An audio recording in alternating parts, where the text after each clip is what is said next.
Hello everyone, how are you all. कैसे हैं आप सभी। द पीएससी शो में आपका स्वागत है। और आज हम लोग बात करने वाले हैं मॉडर्न हिस्ट्री के कुछ ऐसे प्रश्न जो कि 69th बीपीएससी में पूछे गए थे। तो जितने भी प्रश्न जो हैं मॉडर्न हिस्ट्री के जो 69th बीपीएससी में पूछे गए हैं, आज हम लोग उस सभी प्रश्नों को जो है डिकोड करेंगे और देखेंगे कि ये सब प्रश्न जो हैं किस एक सोर्स से आए हुए हैं, किस एक बुक से जो है जिसे हम पढ़कर सारे के सारे प्रश्न कर सकते हैं। तो चलिए हम लोग देखते हैं। और इसमें जो है हम लोग जितने भी प्रश्न को देखेंगे वो सब जो है एक अच्छे प्रूफ के साथ देखेंगे। और हवा में बातें हम लोग ना करके जितने भी प्रूफ हैं उसको हम लोग यहाँ पर अटैच भी करेंगे और उसको अटैच किया भी हूँ। और इसमें जो है हम लोग ये इस फिलॉसफी की तरफ हम लोग चलेंगे कि एक सब्जेक्ट के लिए हम लोग एक बुक को पढ़ें और उसी से जो है हमारा 69th का जो जैसा कि हमने 69th का पूरे के पूरे प्रश्न जो है सॉल्व किए, उसी तरह आप जो है 70th बीपीएससी जो अभी आने वाला है सितंबर इसी साल, तो उसमें आप अच्छे तरीके से जो है कुछ ही किताबों को पढ़कर आप अच्छे तरीके से मार्क्स जो है गेन कर सकते हैं। और ये जो किताबें हैं ये मेंस के लिए भी उतने ही सार्थक है, उतने ही बेनिफिशियरी है जितने कि यहाँ पर पीटी के लिए है। तो चलिए हम लोग देखते हैं एक एक करके। और इसमें जो है जितने भी जो हम लोग सोर्स यहाँ पर यूज करेंगे, जितने भी PYQ यूज़ करेंगे उसको एक प्रूफ के साथ देखेंगे, ठीक है। Without proof is anything not in this video, ठीक है। तो हम लोग चलिए देखते हैं। और हम लोग जो फिलॉसफी यूज़ कर रहे थे वो एक स्टैंडर्ड बुक कर रहे थे जो कि इंपॉर्टेंट होने वाला है। तो देखिए स्टैंडर्ड्स बुक्स जो होते हैं वो इंपॉर्टेंट होते हैं और ये बीपीएससी अभी नहीं पिछले कई बार से ये बताने का प्रयास कर रहा है कि प्लीज़ और प्लीज़ आप स्टैंडर्ड्स बुक पढ़िए। आप जो भी यहाँ पर मार्केट में जितने भी तरह के नोट्स आते हैं उसे ना पढ़ते हुए आप स्टैंडर्ड्स बुक को पढ़ने का प्रयास कीजिए। और यदि आप स्टैंडर्ड्स बुक पढ़ते हैं तो उसका एक सिस्टम है, ठीक है। सिस्टमेटिक वे में हम लोग देखेंगे कि पहले आप उस बुक को अच्छे तरीके से रीड कीजिए, उसके बाद आप एक या दो बार जो है अच्छे तरीके से उसे रिवाइज कीजिए और फिर जो है आप मॉक टेस्ट लगा के उस चीज़ को आप रिव्यू कीजिए कि आपके कितने मार्क्स बन रहे हैं, ठीक है, या किस में आपकी कमी हो रही है, किस में आप पॉजिटिव हैं, किस में आप नेगेटिव हैं। और जिस चीज़ में आप नेगेटिव हैं तो उससे आप फिर से इम्प्रूव कीजिए। तो चलिए हम लोग देखते हैं। और एक सबसे बड़ा हुआ जो कि कुछ एस्पिरेंट्स जो हैं बीपीएससी के एस्पिरेंट्स वो लगा के रखे हुए हैं कि अब जो बीपीएससी है वो यूपीएससी के पैटर्न पर जा रहा है। तो ये मैं आपको बता दूं कि ये बिल्कुल ही गलत है और ये बिल्कुल ही मतलब कि यूपीएससी जो है बीपीएससी जो है वो यूपीएससी की तरफ बिल्कुल नहीं जा रहा है, ना उसके पैटर्न को फॉलो कर रहा है और ना ही जो है बीपीएससी जो है अभी कुछ दिनों में यूपीएससी कुछ दिनों तक जो है यूपीएससी के पैटर्न को फॉलो तो बिल्कुल नहीं करेगा। और इसी चीज़ को हम लोग देखेंगे। यूपीएससी का जो मेन अभी कुछ प्रश्न हैं वो बहुत ही अलग होते हैं और बीपीएससी जो है अभी फैक्चुअल चीज़ों पे चल रहा है, ना कि पूरे के पूरे तरीके से जो होता है एक एलिमिनेशन टेक्निक लगाया जाए, ऐसा कुछ नहीं है, ठीक है। तो बीपीएससी बहुत अलग है यूपीएससी से और इसमें फैक्चुअल चीज़ें पूछी जाती है, एक फैक्ट पूछा जाता है, सिंपल, ठीक है। तो चलिए हम लोग देखेंगे। और इसी तरीके से हम लोगों ने हिस्ट्री का जो एंशियंट और मेडिएवल का हम लोगों ने कर रखा था, तो उसके बाद अब जो है हम लोग ये मॉडर्न का लेकर आए हैं और इस मॉडर्न को हम लोग देखने वाले हैं मॉडर्न हिस्ट्री के बारे में कि मॉडर्न हिस्ट्री में जितने प्रश्न पूछे गए थे वो कौन से सोर्स से आप कर सकते थे। तो ये है जो हम लोग अभी आज पेपर देखेंगे, ये 69th बीपीएससी के लिए देखेंगे कि 69th बीपीएससी में जितने भी प्रश्न आए हुए थे उसको आप कैसे कर सकते थे। और 70th बीपीएससी के लिए हम लोग तैयार होंगे कि आप उसे भी किस तरह से कर सकिएगा यदि वो एग्ज़ाम होता है सितंबर में, ठीक है। तो चलिए हम लोग शुरू करते हैं। और जो सबसे इम्पॉर्टेंट चीज़ है कि ये जो बुक है ये टोटल जो है 800 पेजेस का है और जब जब ये अपडेट होता है तो पेजेस इसमें जो है वो ऐड होते हैं। तो आप लोग इस बल्कि बुक को कैसे पढ़िएगा ये भी मैं आपको बताऊंगा, वो आपको वीडियो के अंत में आपको पता चल जाएगा कि मेन जो जिस तरह का सिस्टम है उसे किस तरह से पढ़ा जाए, ठीक है। तो चलिए हम लोग शुरू करते हैं क्वेश्चंस का सिलसिला। देखिए ये जो एक चीज़ हमने बोला था आपको कि स्टैंडर्ड्स बुक के सुप्रीमेसी को जो बीपीएससी है वो ध्यान रखा है। और स्टैंडर्ड्स बुक और जो मार्केट में जो स्टैंडर्ड्स बुक्स हैं उसके वो सुप्रीम किस तरह से है ये बीपीएससी ने अभी बताया है। 68th 69th सारे अभी जो बीपीएससी हुए हैं पिछले उसमें इन्होंने बताया है। तो देखिए ये जो है ये एडिशन है, ये थोड़ा पुराना एडिशन है। उसके बाद जो है अभी आई थिंक कि ये एडिशन आया था और उसके बाद अभी जो है न्यू में ये एडिशन आया हुआ है। तो आप में से जितने भी हैं जिनके पास भी ये बुक्स होगा, हिंदी हो या चाहे इंग्लिश हो, आप लोग उसके रिस्पेक्टिव में मतलब कि आप यहाँ पर पेज नंबर जो है उसके फॉलो कर लीजिएगा। हमारे पास जो बुक है वो ये बुक है और इसके थ्रू ही हम लोग क्वेश्चंस को देखने का प्रयास करेंगे। तो चलिए हम लोग देखते हैं क्वेश्चंस। और देखिए क्वेश्चंस ये जो सेट है ये सेट ए है और इसमें जो है हम लोग क्वेश्चन नंबर जैसे कि यहाँ 72 है, तो इस तरह से हम लोग इसको देखने का प्रयास करेंगे। ठीक है, तो चलिए देखते हैं पहला जो प्रश्न है। देखिए यहाँ पहला जो प्रश्न पूछा गया है 72 नंबर प्रश्न। यहाँ पूछा गया 72 नंबर प्रश्न में कि वुड्स डिस्पैच के बारे में पूछा गया है 1854। ठीक है, वुड्स डिस्पैच 1854 के बारे में यहाँ पूछा गया है। तो देखिए पहला जो ऑप्शन है यहाँ पूछा है कि it recommended English as the medium of instructions for higher studies. देखिए और दूसरा जो पूछा है कि it laid stress on the female education and vocational training. तो देखिए ये दो यहाँ पर ऑप्शन दिए हुए थे। ठीक है, अब देखिए यहाँ पर देखते हैं तो ये स्पेक्ट्रम का ही एक पेज का कटिंग है। ये वुड डिस्पैच दिया हुआ है 1854 और इसमें जब आप इसको पढ़िएगा तो थोड़ा नीचे जब आप यहाँ पर जाइएगा तो यहाँ पर देखिए यहाँ पर सिंपल लिखा हुआ है पॉइंट नंबर 3 और पॉइंट नंबर 4 में कि it recommended English as the medium of instructions for higher studies and vernacular at school level. दूसरा जो लिख रखा है कि it laid stress on the female and vocational education. तो देखिए बीपीएससी में जिन्होंने भी प्रश्न को बनाया है, इस क्वेश्चन को जिन्होंने भी बनाया है उन्होंने बिल्कुल मेहनत नहीं किया है। इन्होंने मतलब कि जो यहाँ से था उन्होंने उठाकर यहाँ पर जस्ट पुट कर दिया है। तो अतुल सर को इसमें ध्यान देना चाहिए और यदि वो मेहनत नहीं कर रहे हैं तो आपके लिए भी मेहनत कम हो जा रहा है। तो इस अभी मौके का फ़ायदा उठाइए। पता नहीं कब आगे जो है कुछ थोड़ा सा यहाँ पर यदि चेंज कर दिया गया तो फिर आप लोगों को दिक्कत हो जाएगी।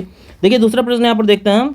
यहाँ पर दूसरा जो प्रश्न है देखिए 75 नंबर प्रश्न है। यहाँ पर पूछा है 75 में वर्नाकुलर प्रेस एक्ट के बारे में। और यहाँ पर देखिए क्या लिखा है कि इनेक्टेड बाई लॉर्ड लिटन, इसको बोलते हैं हम लोग गैगिंग एक्ट। और ये जो है रिपील्ड कर दिया गया था लॉर्ड रिपन के बारे में, रिपील्ड कर दिया गया था लॉर्ड रिपन से। यहाँ पर देखिए पेज नंबर 590 जैसा कि यहाँ पर लिख रखा है 590 में है। देखिए यहाँ पर इसके पहले जो 589 जो पेज नंबर था उसमें ये टॉपिक दिया हुआ था वर्नाकुलर प्रेस एक्ट। ठीक है, लेकिन उसके बाद जो 590 होता है तो उसमें देखिए यहाँ सिंपल लिखा हुआ है कि पॉलिसीज ऑफ लिटन, ये लिटन का पॉलिसी था। ठीक है, लॉर्ड लिटन का पॉलिसी था। उसके बाद देखिए यहाँ जब आता है तो यहाँ पर देखिए लिख रखा है कि निकनेम्ड गैगिंग एक्ट। और उसके बाद जो है एकदम लास्ट में कि there was a strong oppositions to the act and finally Ripon क्या कर किया, इसको रिपील्ड कर दिया 1882 में। तो आप यहाँ पर देख सकते हैं लाइन बाय लाइन यहाँ से उठाकर दे दिया गया है। डायरेक्ट स्पेक्ट्रम का जो है लाइन बाय लाइन उठाकर डायरेक्ट बीपीएससी ने यहाँ पर कॉपी पेस्ट किया है। तो ये आपके लिए आसान है और एकदम सिंपल सा है। ठीक है, तो इसको आप अच्छे से मतलब कि देखिए और अपने तैयारी को इस तरह से ही ढालिए। ठीक है, चलिए देखते हैं आगे। देखिए अगला जो है 76 में पूछ रहा है कि लॉर्ड मेयो के रिजोल्यूशन के बारे में पूछ रहा है 1870। देखिए इसमें क्या बोल रहा है कि first step that bifurcated central and provincial finances. ठीक है, चलिए ये हो गया। उसके बाद देखते हैं provincial government were empowered to administer certain services. तीसरा में दे रखा है कि it attempt to rectify existing imperative. Fourth में दे रखा है it focused on the actual need of the provinces.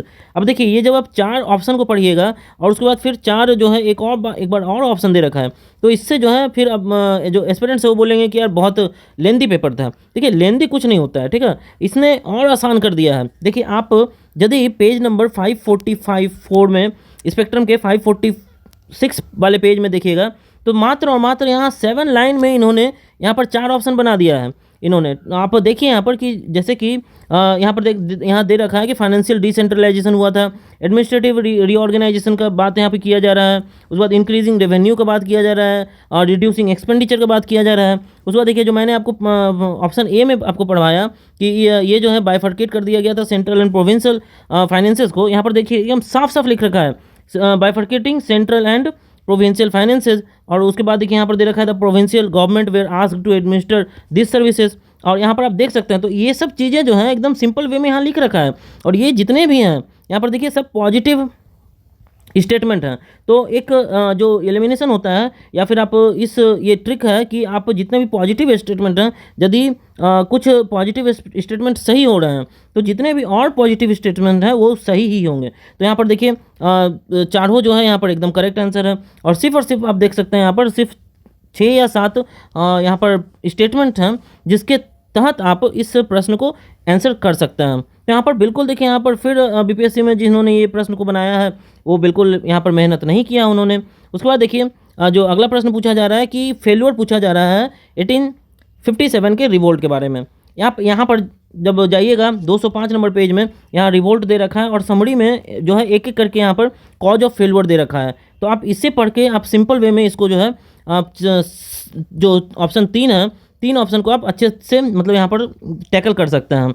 उसके बाद देखिए दे रखा है पेज नंबर 128 नंबर जो प्रश्न दे रखा है वो देखिए कि बकस्त मूवमेंट के बारे में दे रखा है, और ये जो बिहार में हुआ था, ये एक तरह से आप बिहार स्पेसिफिक भी बोल सकते हैं, लेकिन ये जब स्पेक्ट्रम में मिल रहा है तो इससे आप बिहार स्पेसिफिक भी बोल सकते हैं, और आप मतलब कि एक मेन धारा में जो हिस्ट्री होता है उसे भी बोल सकते हैं।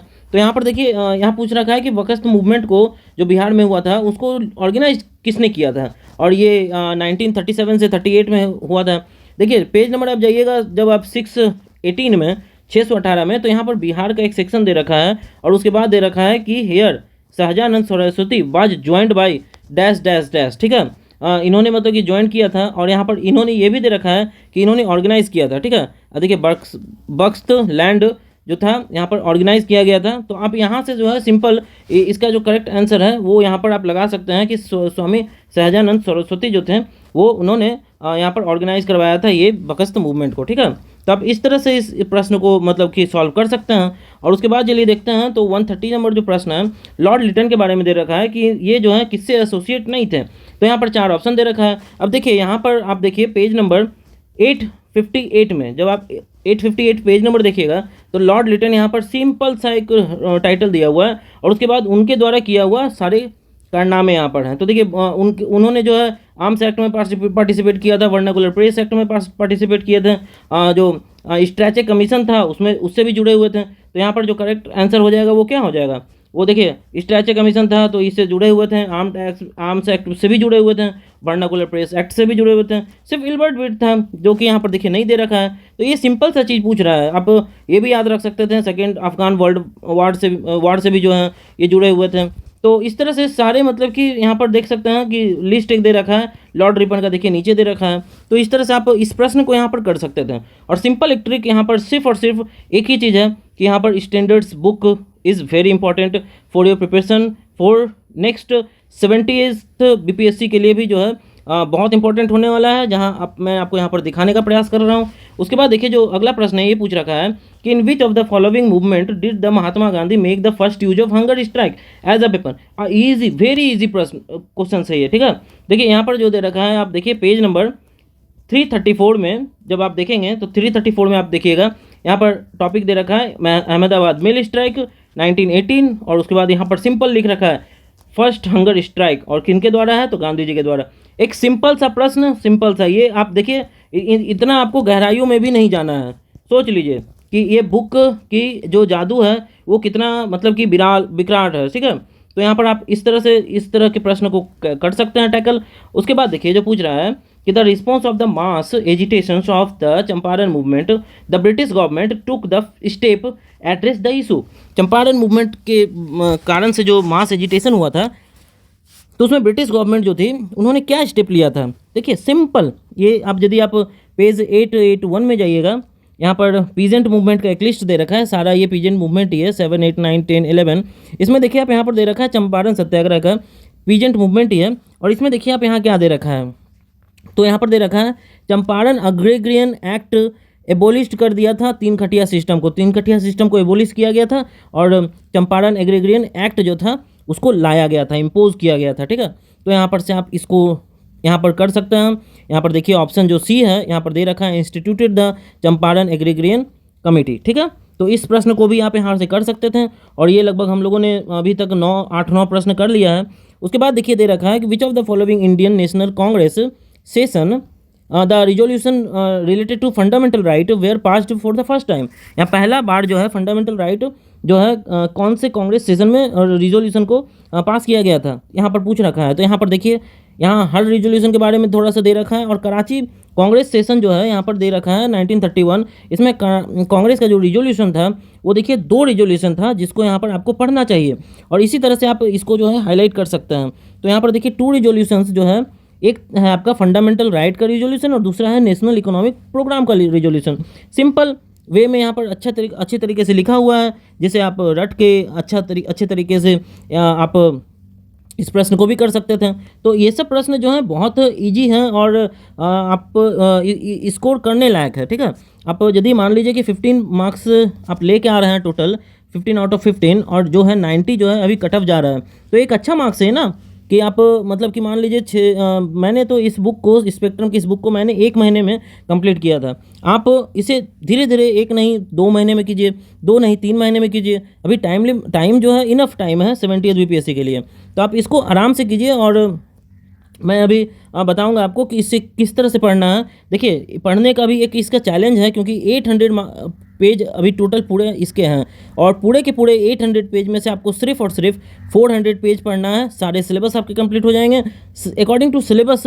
सिर्फ 400 पेज ही जो है ये इंपॉर्टेंट है। चलिए देखते हैं नेक्स्ट प्रश्न। नेक्स्ट जो दे रखा है यहाँ पर देखिए कि Indian National Congress was founded on the basis of safety valve theory.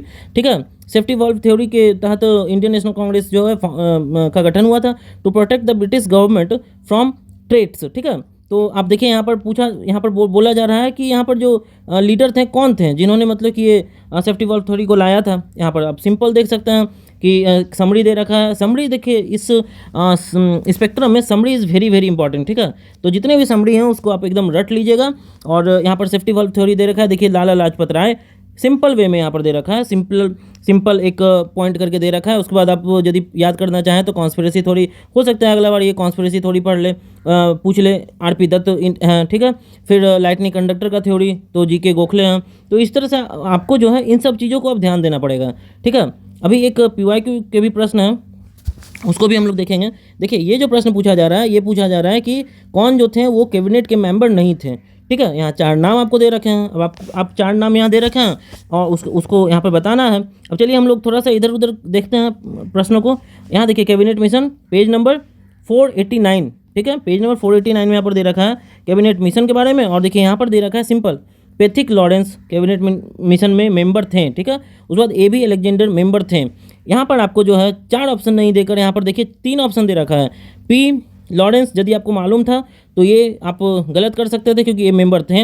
A B Alexander भी आप गलत कर सकते थे क्योंकि ये मेंबर थे।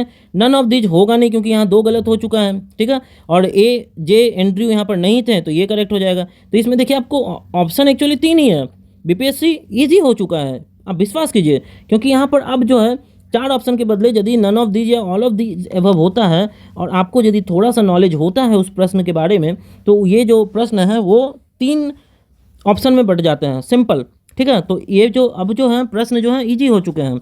ये मॉडर्न हिस्ट्री के जितने भी प्रश्न हम लोग कर रहे हैं अभी तक इजी ही हैं और सब स्ट्रेट फॉरवर्ड है, सब बुक्स से हैं, सब पेज बाय पेज हैं। यदि आप अब बुक पढ़ने का जो है अभ्यासी नहीं है तो अब अभ्यास कीजिए। और क्योंकि आप बुक पढ़ने से बहुत सारे जो तरीके होते हैं आपको मालूम होते हैं, एक तजुर्बा होता है। और यदि आप अभी बुक पढ़िएगा तो आपके लिए मुख्य परीक्षा में लिखना भी जो है एक आसान हो जाएगा। यहाँ देखिए 3 प्रश्न दिए हुए हैं। ये जो प्रश्न है ये पीवाईक्यू से हैं, जस्ट पिछले साल ये पूछा गया था। और यहाँ पर ये पूछा गया था कि कौन से कुक हैं जिन्होंने महात्मा गांधी की जान बचाई थी 1917 में। ठीक है, इनके जब पॉइजन दिया जा रहा था, तो ये बतख मियाँ है। ठीक है, ये पीवाईक्यू से है, इसलिए इसको थोड़ा एसाइड करते हैं अभी। उसके बाद देखते हैं, हम यहाँ पूछ रहा है कि डच ईस्ट इंडिया कंपनी पहली बार पटना कब आई थी। ठीक है, सॉरी, पहली बार जो है फैक्ट्री पटना में कब इस्टेब्लिश की थी। तो ये जो है ये आपका बिहार स्पेसिफिक है, और यहाँ पर आप एक बिहार स्पेसिफिक बुक को आपको थोड़ा सा पढ़ना पड़ेगा। उसके बाद जो है जो देखिए ये तीसरा प्रश्न है, क्विट इंडिया मूवमेंट जो है 1942 में जो लीडर थे बिहार की तरफ से उनको बिहार केसरी के नाम से भी जाना जाता है, ये कौन थे। तो इसका जो करेक्ट आंसर हो जाएगा ये हो जाएगा श्री कृष्णा सिंह। ये भी थोड़ा बिहार स्पेसिफिक है, तो आप बिहार स्पेशल, थोड़ा सा मॉडर्न में ये 2 प्रश्न जो हैं सिर्फ बिहार स्पेशल से आए हैं। यदि आप अच्छे तरीके से देखिए, ये मुझे जो है स्पेक्ट्रम में मैंने नहीं पढ़ा था, लेकिन आप यदि किसी और बुक में पढ़े हैं तो अच्छी बात है। तो बिहार स्पेशल के लिए जो है आप एक बुक को रेफ़र कीजिएगा, वो मैं अगले वीडियो में बताऊँगा। और अगले वीडियो में जो है मैं मॉडर्न हिस्ट्री को प्रिपेयर कैसे करना है स्पेक्ट्रम के थ्रू, क्योंकि मेरा जो बुक का स्टैंडर्ड रहा है वो या बुक का जो एक कॉन्सेप्ट रहा है वो मैंने मॉडर्न हिस्ट्री में स्पेक्ट्रम को ही चूज़ किया है। और जो बोला जाता है ना कि वन स्टॉप सॉल्यूशन है, वो मेरा जो है वो मॉडर्न हिस्ट्री के में स्पेक्ट्रम ही है। तो हम लोग जो है स्पेक्ट्रम को कैसे पढ़ेंगे इसको अगले वीडियो में लेकर आएंगे। तो दोस्तों बने रहिए इस चैनल के साथ, और अगले वीडियो में इंतज़ार कीजिए कि मैं उसको लेके आ रहा हूँ बहुत जल्द।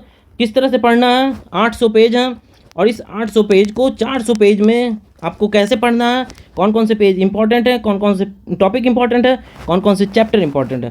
तो चलिए मिलते हैं दोस्तों, और जुड़े रहिए इस चैनल के साथ। धन्यवाद।